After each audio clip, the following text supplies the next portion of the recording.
my name is Jonelle, and welcome back to my channel.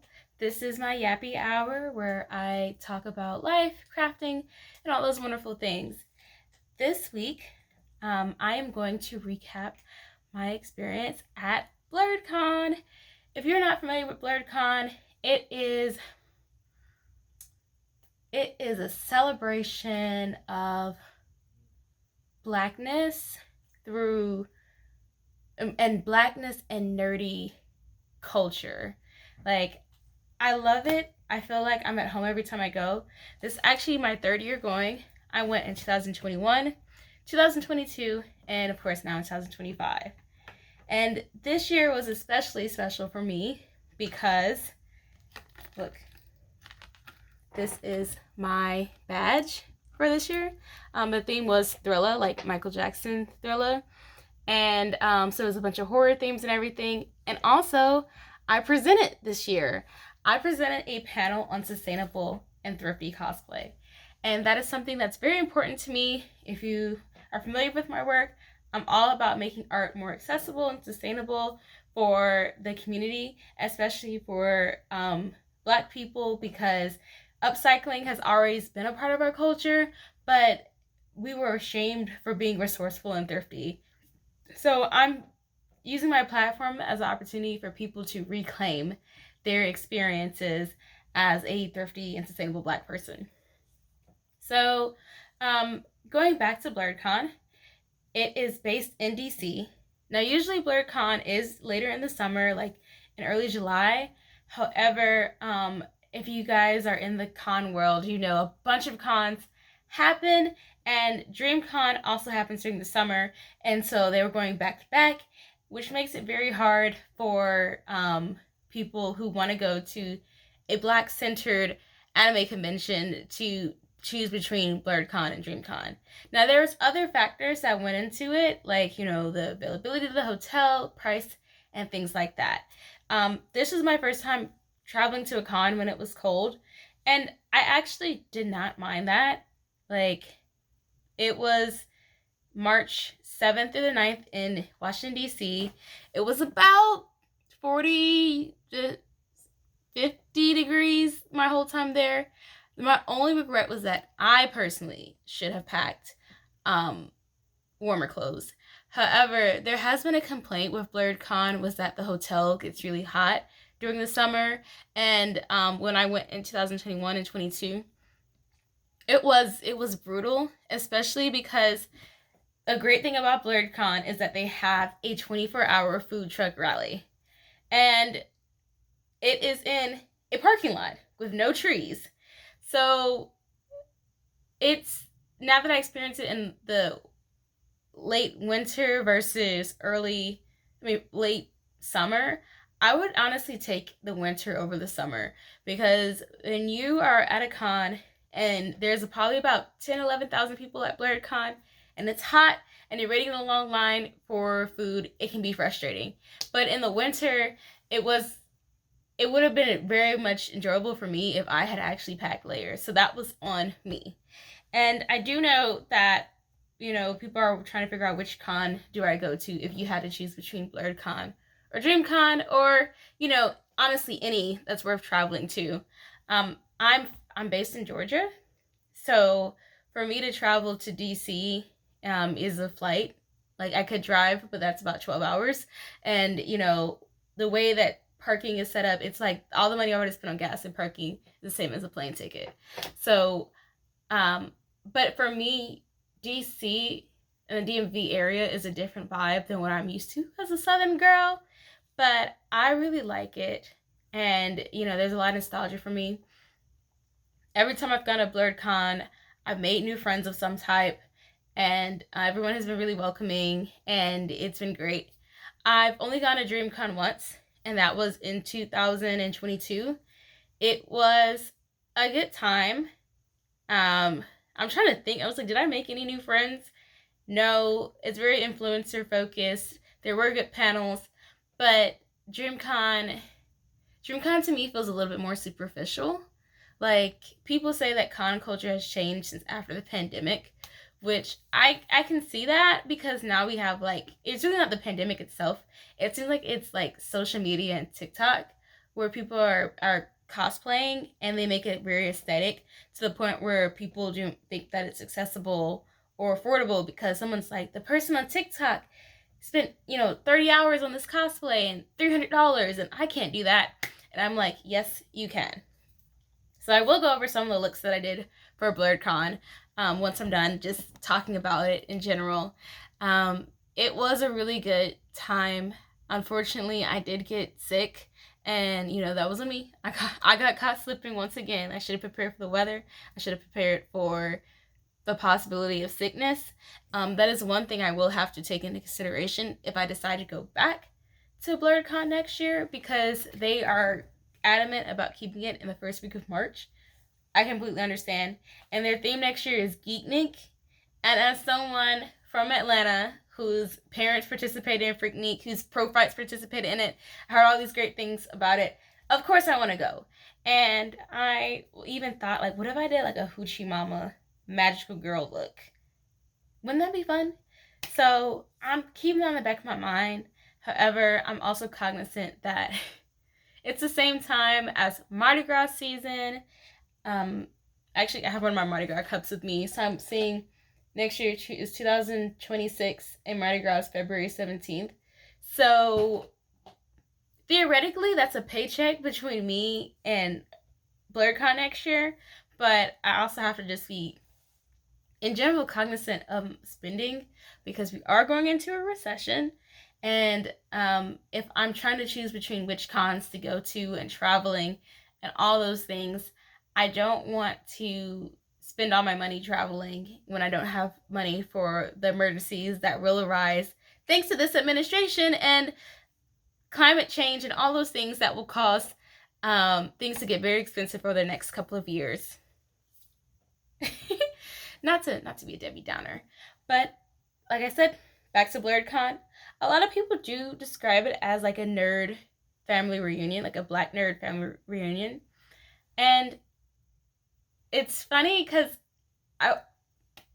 I love the Blerdcon crowd, but I will say that the Blerdcon crowd tends to be older. Like I experienced Blerd first before I experienced Dreamcon, and I do like Blerd because people gonna take care of you. Like, as soon as Fred and I landed in town, like, we had people who were friendly and showing us Southern hospitality, even though, it's DC, but it's still, you got the diaspora coming here. And it's like, it's a great time. I love the panel topics are so diverse for Blerdcon. Like, I felt validated that my sustainable and thrifty cosplay panel was accepted, and it was also well attended. Like, we had so many people asking questions and people who were excited about what I was talking about. Then compared to like DreamCon, where when I went 2 years ago, I wasn't really impressed with the panels that I went to. It felt like they were cramped, they were rushed, and like it was just really hard with crowd control. However, DreamCon is moving to a bigger venue in Houston this year, so I will probably have a different opinion. And I don't want to discourage people from going to either con. I know there's controversy with the person who runs Blerdcon, and the reason why I don't discourage people from going because of those controversies is because at the end of the day, his name is Hilton, and Hilton does not make an unsafe environment for Blerds at Blerdcon. He makes mistakes. Yes, he does. He misspeaks, and it annoys and angers people. However, at the end of the day, this is a blackly black experience. And the fact that he's able to grow this blackly black experience, get partnerships with Marvel, and grow partnerships with black-owned brands, like Janelle Monáe was there this past week. Like, that's a testament to how big Blerdcon is coming and how it's great that we're having a space where we celebrate not just black nerdiness, but the weird black kids. Or we were the weird black kids. Some of us, we were able to watch anime and be popular, but a lot of us weren't. And I think that's kind of the space that Blerdcon is coming from, because Hilton, I believe he's in his 50s. He's in his 50s. He's definitely Gen X. And I believe he made Blerdcon with the mentality of someone who was not cool for liking nerdy things as a Gen Xer. If you look at it as that from that perspective, the con makes more sense, because one of the controversies that Hilton has experienced was when he said that anybody could be a Blerd. And everyone was like, what do you mean? It's just black people and things like that. And then the first year I went, the cosplay of the year was a white person. And people have been upset about Blerdcon ever since.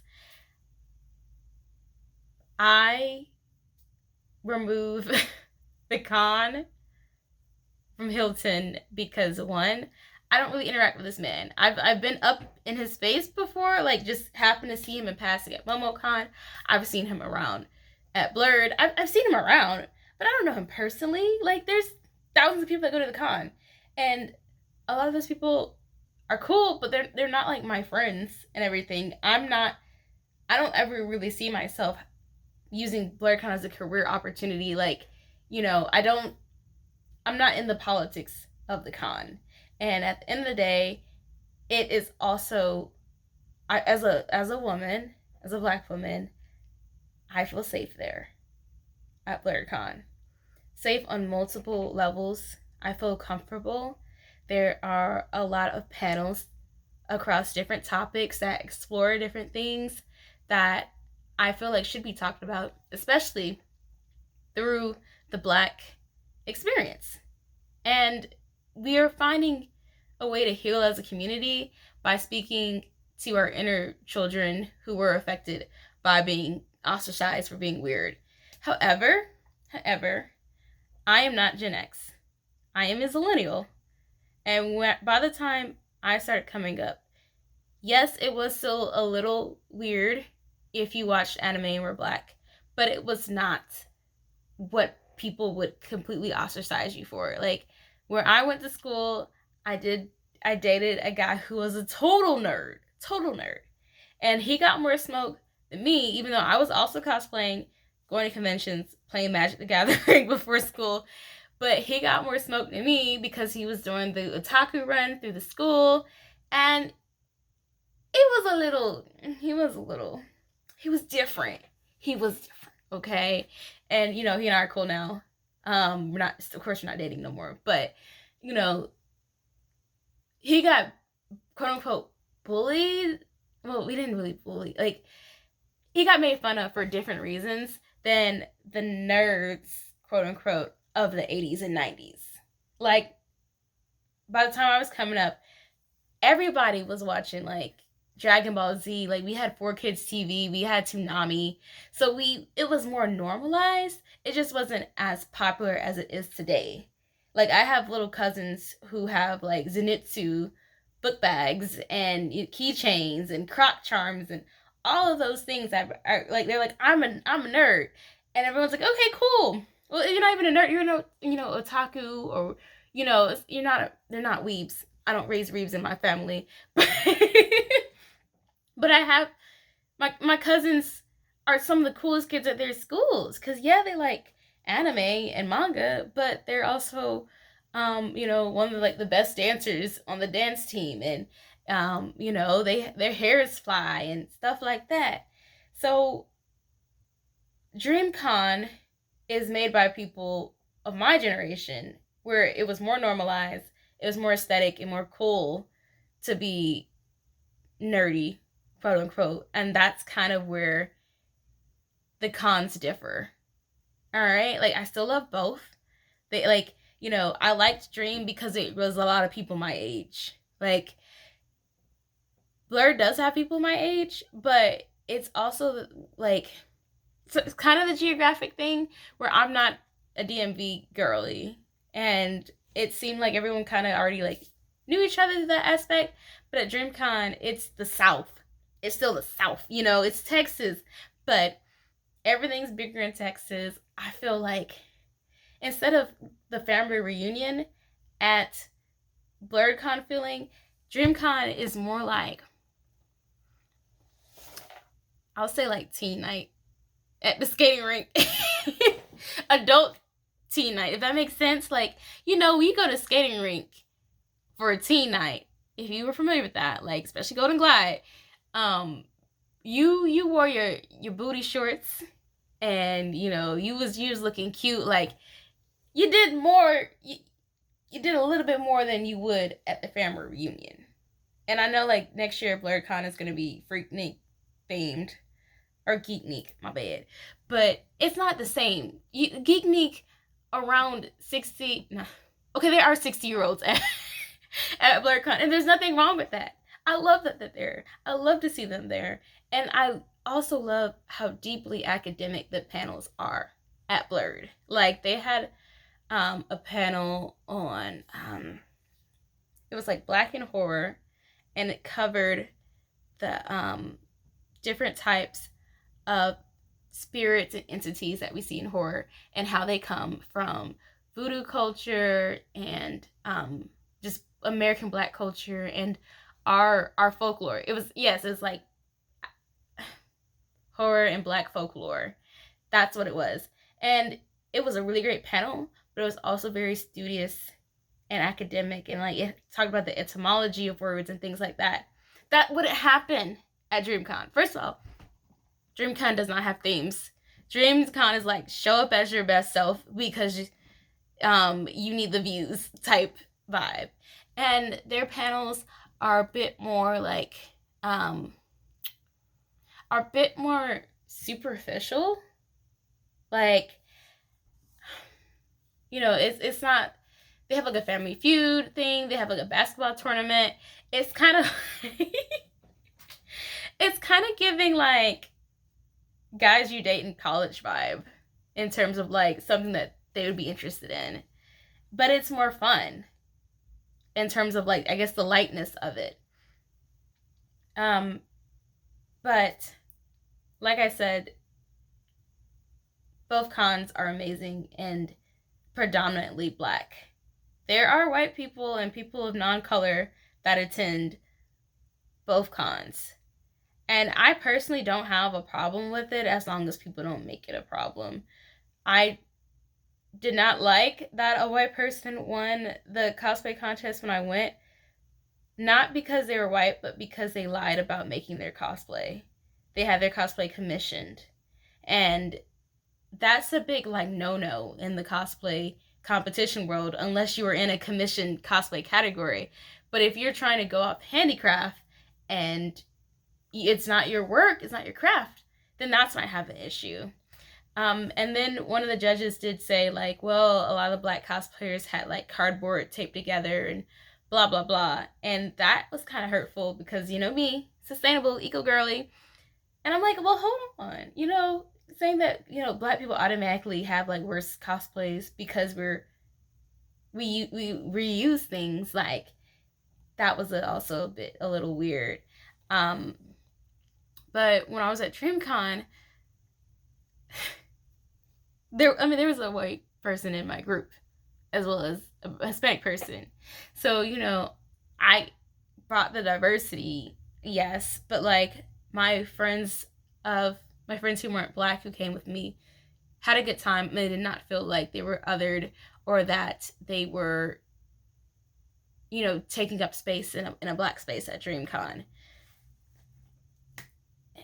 Like, but I do, at the end of the day, these spaces still feel Black. Like, I feel way better about Dreamcon and Blerdcon than I do about Momo. As much as I love MomoCon, it was one of my first. If I had to choose, like, you had to put knife to me and be like, pick a con, or pick two cons, I would say Dreamcon or Blerdcon.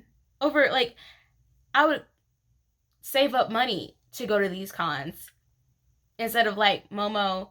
I don't even go to Dragon Con, honestly. Like, it's too many people for me. But it's also just the like I want you to get the reference and have fun with it. I don't like non-black cons sometimes feel like I have to perform a little bit more with my cosplays, and I have to be even more intentional about making friends. Like at Blerd and Dreamcon, I didn't make like new friends per se each time I went, but it was easier for me to be at the bar and say something to somebody because it's like at least we have the same cultural understanding. We know why we're here. You know, at Momo, it kind of feels like I don't even feel comfortable being like, girl, I like your cosplay, like towards like non-black cosplayers, like I would when I'm at Dream and Blerd. But I still like going to cons, and even though I did get sick, like I got COVID this year, I just need to be more careful when I go and to take better care of myself. And I honestly, if you're native to Atlanta like me, and you're trying to figure out like what should my first con be, I would say go to MomoCon as your first con. But if you ever have the chance to travel, go to Blerd, go to Dream, and then go back to Momo, cry a little, know what you like and don't like about these cons. Because that's what's happened with me. I went, let's see, I went to my first Blerd, like I said, that was 2021. I didn't go to MomoCon until 2022. And when I went, a little part of me kind of died. Like, even the nostalgia that I had for Momo, like, wasn't the same. It was like, this con is larger than I experienced. Like, when I went to Momo back when I was in high school in 20... Yeah, it's kidding. It was 2015 that I went. And the con was so small where you kind of knew people. Like, I cosplayed as Misty on Friday, and all weekend long, people called me Black Misty. Like, even when I only wore the cosplay once, but it's like you saw the same people because of how small it was. I was probably, I would say probably like 9,000-ish people. Now, MomoCon has about 30,000 people. And that's another thing to consider if you are trying to figure out which cons to go to. If you don't mind the crowds, by all means, go to DragonCon. DragonCon has like attendance of almost 100,000 people. And if you are in the South and go to a big SEC school, that's how many people come to your town to watch a game. So if you're fine with game day in Athens level, then you're fine with DragonCon traffic. But if you're still trying to figure out like what do you even like about cons, look at the schedule, find out like the guests that are going to be there. There are several groups on Facebook. I'm in the 21 plus Blerdcon group, which is, you know, the adult shenanigans where, you know, you find the drinking buddies, you know, who want to play drunk Uno and spades like that. Like, you know, so when you get there and you're like, who in room 598 and want to play spades, like, you know, you got that connection. I feel like it's harder with MomoCon. Like, I do know they have a Discord. I am in that. But the Discord is so big, and it's not really categories that I want to, like, connect with these people. Like, one thing I am doing to help with that is I'm a member of Black Girls Who Cosplay. It is a Facebook group where they actually plan meetups at different cons, which is perfect for people who are from out of town or just don't know where to get started. If you are listening to this and you're a Black woman and you're on Facebook, definitely check out Black Girls Who Cosplay. And another way to get started with finding groups for these cons is just like make a post.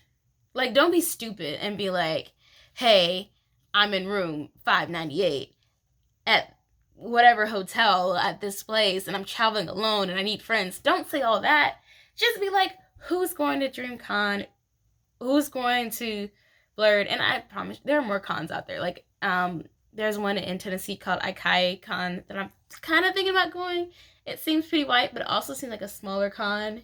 And that's where I'm leaning towards because I just, these big like 20 and 50,000 people cons kind of stress me out. Like, not just from the COVID safety perspective, but also from the, you don't really get to know people. And there's a lot that goes on with that. But also, there's a lot of walking involved with cons. So if you like to cosplay, I will tell you straight up, you don't need to wear the heels. You don't. Unless you want, bunions on top of bunions at the end of the weekend, or you don't want to be walked the next week, get you some good walking shoes. Get you some Keens. I swear about my Keens. Insoles, Vivea shoes are good too. Like, if you gotta wear the heels, make a boot cover or some cover for your shoes so it looks like the cosplay, and so you don't jeopardize comfort over style. Because, like, with each con, I probably walk about 15 to 20,000 steps a day. And it, in the winter, in the summer, no matter when you walk it, it's going to tire you out. Especially if you were exposed to COVID-19 and you experience fatigue symptoms. But going back to comfort, I also choose comfort in my cosplay. There are times where I've thought about doing like more risque cosplays, and I will probably do that one day. Like, I'm starting to lose a little bit of weight, so I'm like working on some cosplays for a body that I'm working on. And in the meantime, I like to make cosplays that are pretty low key and chill, where you get the reference and it's not a lot of effort on my part. It's also sustainable and it's thrifty because that's a part of my brand. And so I'm going to show you guys some of the looks that I made for Blerdcon weekend. So these are my Patrick Star pants that I love so much. I actually made this for MomoCon 2023 now. These are green shorts that I thrifted. And then, like, if you're familiar with Patrick Star, you know that he has flowers on his pants, and he only has 3. I thought he had like 1,000, but when I went back to do my photo study, I saw these 3, and I actually hand sewed these on here. But you don't have to do that. You can also use what is it called? The iron-on. I feel like it's called Hot Fix, but I feel like it might not be called Hot Fix. Well, anyways, what you do is it creates an iron-on backing for the piece, and then you just iron it on. Even though I really prefer, like, when I do applique, to at least like machine sew it over it after I iron it on, because then it won't come off after a couple of washes. But yes, that was my Patrick Star. I added some fishnets to it so I can be sexy Patrick like he was at the end of the SpongeBob movie. I also have a pink wig that I love to wear because, people are like, is that Patrick Star? Something about the pink wig, people are like, yes, it is Patrick Star. And then, speaking of Patrick, I met Thought Squad. If you aren't familiar with her music, she makes a really cool song called Pound Cake. And she's like, I'm gonna show you how to make a pound cake. And it's like really hype. And her personality is amazing. And she also performed. And that was the highlight of my weekend. Seeing her perform, she had so much energy. She was great. And like, Thought Squad is a weird black girl. And I love that Blerdcon gave her a platform. That's one of those reasons where I'm like, Blerdcon, you could make me hate you, but you can't make me hate you right now because you gave Thought Squad a platform. She had a meet and greet. I got to meet her. I took pictures with her 2 times too. Like, she had a tattoo of Sexy Patrick on her arm, and I was like, oh my gosh. So I got to fangirl over her. I loved it. I absolutely loved meeting her. So here's my next cosplay. Was Sylveon from Pokemon. Alright. Oh, Yeah, and I also have the McCall's pattern that I use to make this. So I loved making these ruffles. This was like honestly really fun.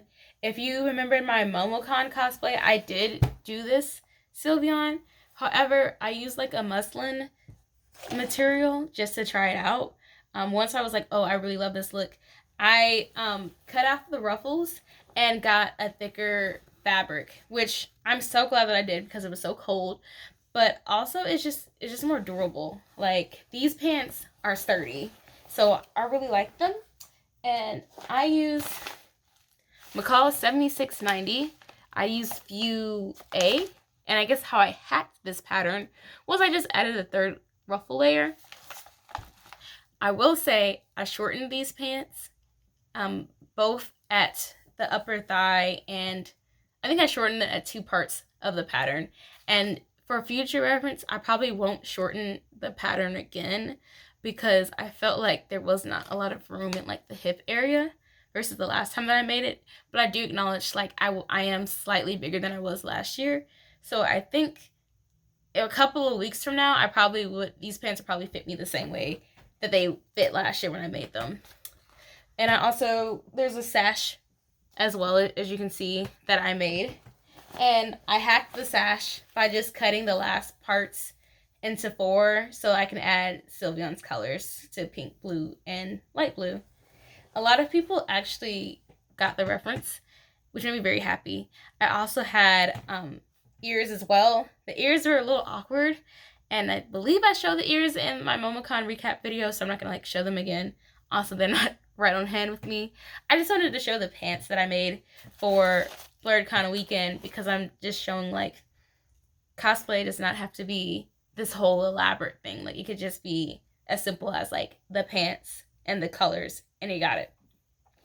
So, pants. Everyone loved that I did this, okay? And I loved it too because I'm glad that I made these sweatpants because I got to wear them. I got to wear them at the airport. It's always fun when I do subtle cosplays at the airport. And most people, when they saw it, they didn't get it. But then when they saw the reference photo, everyone was like, oh my god, you didn't. There was an episode of King of the Hill where Bobby pees his pants. And he has to get pants from the Lost and Found. This pants are little girl pants. And they say cutie on the back. And I made that. And I used Simplicity 8561 to make it. I used View D. I cut it in a medium. I should have cut it in a large because my butt is big, alright? But the funny thing was, the pants, they fit me very tightly, the same way they fit Bobby. Bobby, the pants were too tight on him, and that's what made it funny.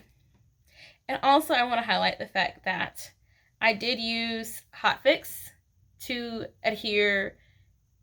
cut out the cutie and adhere it to the back of these pants. But this is exactly why I am team sew it on after you iron it on. Because look, this C is already coming up. And a part of the T is as well. And I haven't washed this yet. It really is just, making sure that it's ironed on. And then, you have to, I did not want to burn this fabric. This is a very plush, very, very plush material. It's very comfortable. And I need a couple more weeks on the exercise bike so that it fits a little looser. But this is my third time fourth time with Simplicity 8561. And this is honestly my favorite leggings pattern. It needs minimal adjustments. I don't even shorten the length of these pants. And I really like that it has pockets. Not just pockets, but pockets. Look how deep these pockets are. I can have my phone in them. They're great for exercising. And to me, I need a good sturdy legging. I did grow up during the time where leggings were huge, but I didn't like how flimsy most of the fast fashion leggings were of my middle school days. So I usually avoid them. But these, oh my gosh, they're sturdy. They're great. I had And I made it with my serger, and it takes less than 2 hours for me to make them. And that's really if I'm just like BSing around and not feeling like making them. But yes, I highly recommend Simplicity 8561. I believe both of these patterns are still in print. Definitely like McCall 7690. Like this pattern is made in 2022, and Simplicity 8561 was made, I believe it was 2014 when they made it. 2019. Okay, yeah, it's still in print. And it's a very good pattern. And one thing I really like about remaking things that from patterns I've already used, the pattern's already cut. And I mark mine with Crayola markers, so I know which adjustments I've made, and I can just make it all over again in like half the time because you don't have to cut out the patterns as well. Another thing that I would do to expedite the pattern process, if you don't like paper patterns, but you're not ready to go to PDF patterns, have a day where you just cut out the pieces, like the paper pieces, and then fold it back and put it in the envelope. I recommend that because when you're finally ready to make something, you don't lose motivation cutting out the pattern pieces. And even if you don't make the thing that you'd cut out, when you are ready to get rid of it, like if you want to donate the pattern pieces, the next person who gets that pattern will have all the pieces already cut out. So that's my tips on that. But yeah, that was my Blerdcon trip. I highly recommend it. I am going to Dreamcon in May, and after that, well, it's May through June, but after I go to Dreamcon, I'm going to make the decision to decide between Dream or Blerd next year, because like I said, I am trying to save money. I am a little biased towards Blerd right now because it still feels like family, and I like that they have themes. I am a huge theme girly. Dreamcon does not have themes. It's kind of like just show up and stunt.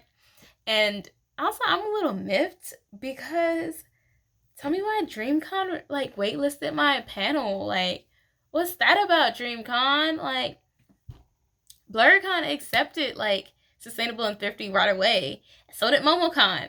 But you know what? I understand due to the high volume of applicants, we had to waitlist people. That happens. I'm kind of hiring right now, and due to the high volume of applicants, I kind of want to just waitlist everybody, but I can't do that. I have to be professional and accept applicants. But that was my experience at Blerdcon and just my thoughts around it. Please let me know how you feel about Blerdcon, or just if you have any questions about going to cons or even cosplaying. I'll have some more videos on things that I make later on this year. Also, if you do have something to say about Blerd and it's how you feel about Hilton and you want to like come up and just be negative and nasty, I won't respond. I say that because there has been controversy with Hilton, but I would say because this space is needed and this space is not physically dangerous. Like, there are Blerd cosplay spaces in Atlanta that are physically dangerous for women to be at. Like, like people have allegations there. That's dangerous. Blerdcon, no, it's not dangerous. Like, the parties are safe. People understand that cosplay is not consent. There's not even like people outside yelling that you're wrong for cosplaying like there was a Dreamcon. So I feel safe. But and you know, it's there's things that people aren't gonna like about both, but if you don't like something about Blerdcon, I do feel like the Hilton is actually receptive towards it. I don't think he likes being dogpiled on, and he doesn't address things immediately, like, because he's not like an influencer. He's like like I said, he's a Gen X man. He's not gonna sit on the internet all day and respond to people. Like, he might wait a couple of weeks and make a video based on feedback for the con. And that's how he rolls. Like, and he will have dialogue, but he doesn't want to be bothered immediately, and he's not going to sit up and go back and forth with y'all right after a con. But yeah, I would love to hear you guys' thoughts. I think I might make a video about how to budget for a con a couple weeks from now, depending on how I'm feeling. And thank you guys. I'll see you guys soon.